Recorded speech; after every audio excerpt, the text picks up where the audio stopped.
Vendre, c'est la vie. Ici, c'est Radio Jab. Salut, moi c'est Sarah. Moi c'est Steph. Et Radio Jab, c'est le podcast de la vente. Des bonnes conversations, du challenge et du closing. Que ça soit ton métier ou pas, tu sais que tu vends tous les jours. Si t'as un doute, reste avec nous et tu verras. Let's close, baby! Je pense pour conclure un truc qui reboucle avec, qui va plaire à Steph, qui reboucle avec le tout début quand j'ai dit la déterre d'être là à 7h du mat. Pour moi, il y a une sorte de différence entre déterre qui est 100% de la volonté, tu vois, et qui est 100% du c'est ça, ouais. mécanique, entre guillemets, tu vois, de genre...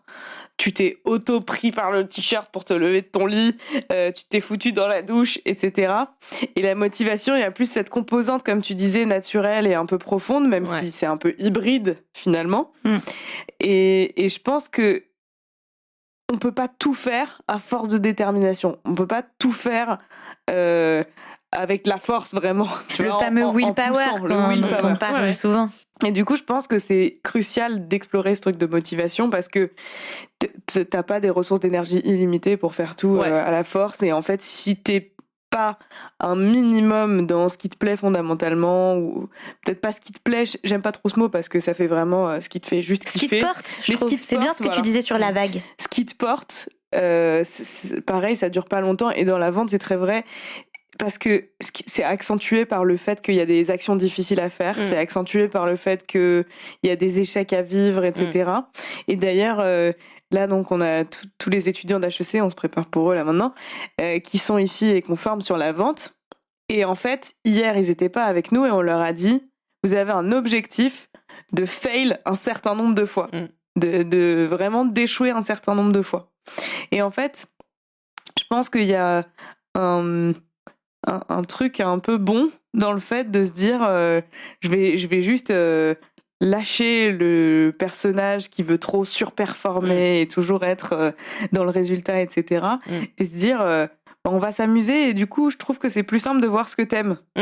Tu vois, on va s'amuser en se disant j'ai un objectif d'échec, je dois pas m'arrêter avant d'avoir fait autant d'échecs et je vais voir finalement ce qui me plaît là-dedans parce que je serai moins dans l'état d'esprit de j'essaie tout le temps de me dire est-ce que c'est bien, c'est pas bien, non, de toute façon je dois fail, donc allons-y quoi. Ouais, tout à fait. Allons-y gaiement. Ouais, c'est ça, c'est que tu décorrèles le résultat et donc c'est beaucoup plus facile. Et les personnages qui te tirent par le t-shirt, c'est les motivations secondaires. Parfois, il est important parce que les motivations primaires, elles sont en mode ouh YOLO. De ouf.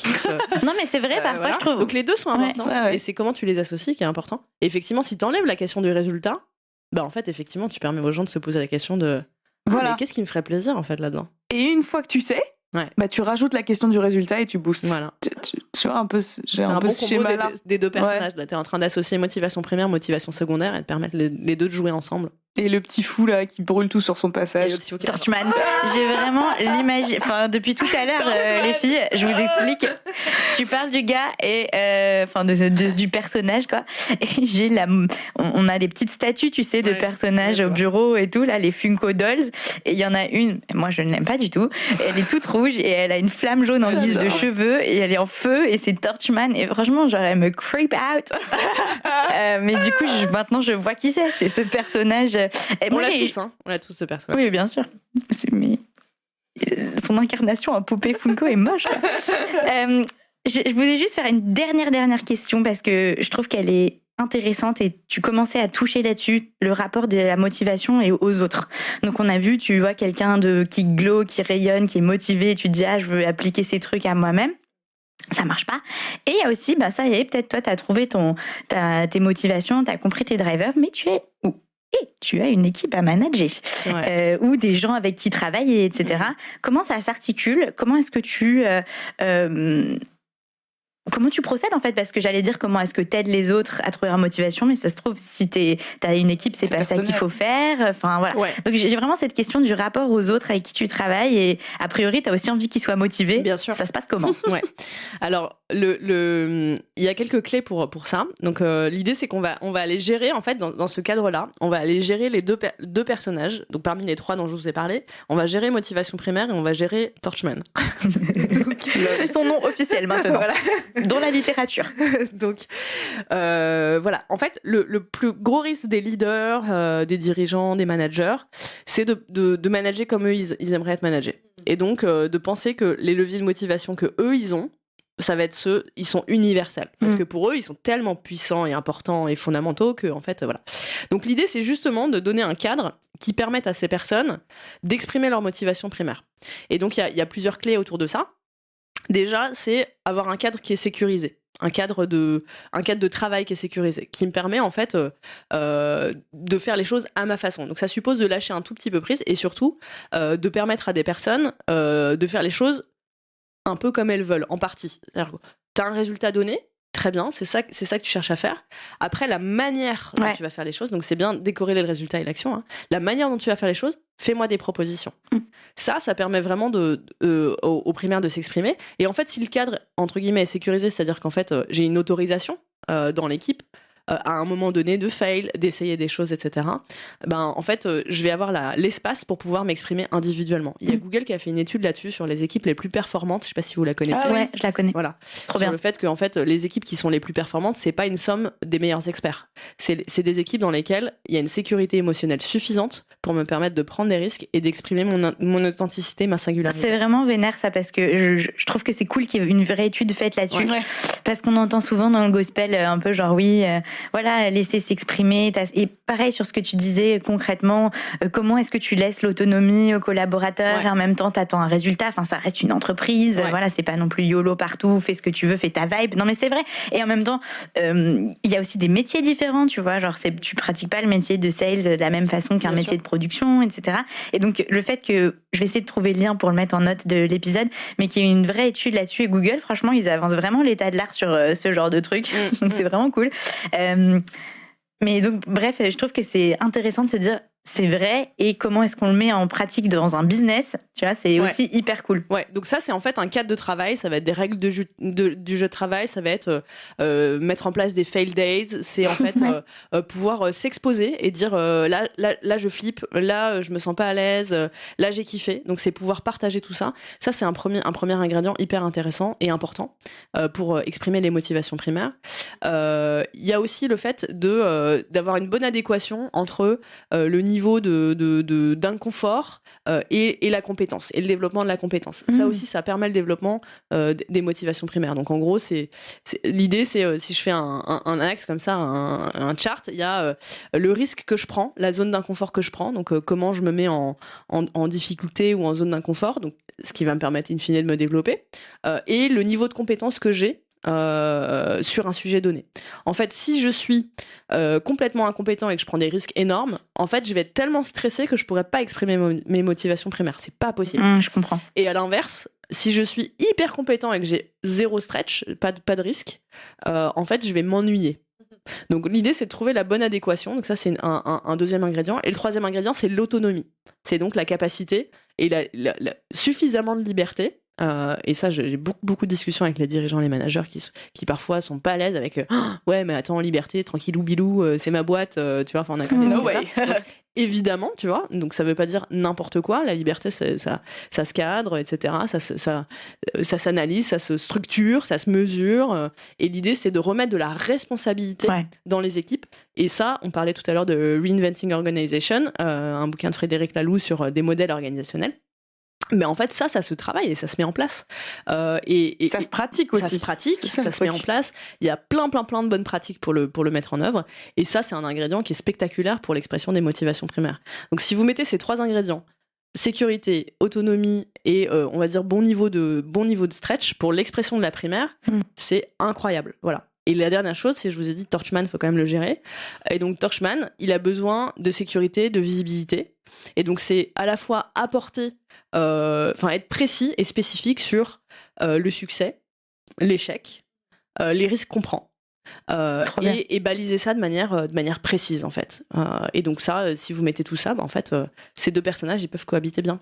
Et c'est d'autant plus vrai dans la vente que si les objectifs sont pas clairs, si ce que je vais gagner c'est pas clair, si voilà le type de client c'est pas clair, il se passe rien en fait. Ouais, tout à fait. Il se passe rien et en plus il se passe le pire.